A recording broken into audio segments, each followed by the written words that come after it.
আমি যদি বিএনপির কথা বলি, জামাতের কথা বলি, তারা কি পরিষ্কারভাবে বলছে আমরা আওয়ামী লীগের রাজনীতির কবর দেখতে চাই, আওয়ামী লীগের রাজনীতি দেশে নিষিদ্ধ চাই, আওয়ামী লীগকে রাজনীতি করতে দেওয়া হবে না? এই কথাটি কি বিএনপি এবং জামাতের পক্ষ থেকে জোরে সোরে বলা হচ্ছে? এবং রাজনৈতিক দলগুলোর মধ্যেও নাম বললে ভাসুরের নাম মুখে আনতে মানা।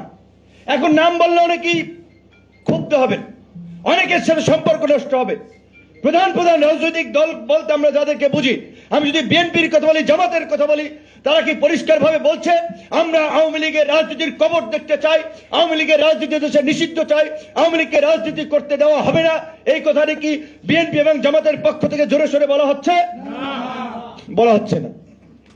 এখন বিএনপি জামাত তো আমাদের শত্রু না, বিপরীত পার্টি না, আমাদের আন্দোলনের সহযোগী।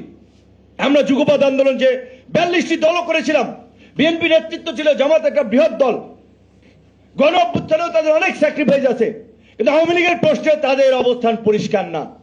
তাই আমি অনুরোধ জানাবো, আপনারা যদি গণ অভ্যুত্থানের চেতনাকে ধারণ করেন, গণ অভ্যুত্থানের স্পিডের আলোকে যদি আগামীর বাংলাদেশ বিনির্মাণ করতে চান, আপনাদেরকে পরিষ্কারভাবে ঘোষণা করতে হবে আওয়ামী লীগের প্রশ্নে আপনারা কোনো আপোষ করবেন না। কারণ এই আওয়ামী লীগের দ্বারা সবচেয়ে বেশি ভুক্তভোগী হচ্ছে বিএনপি এবং জামাতে।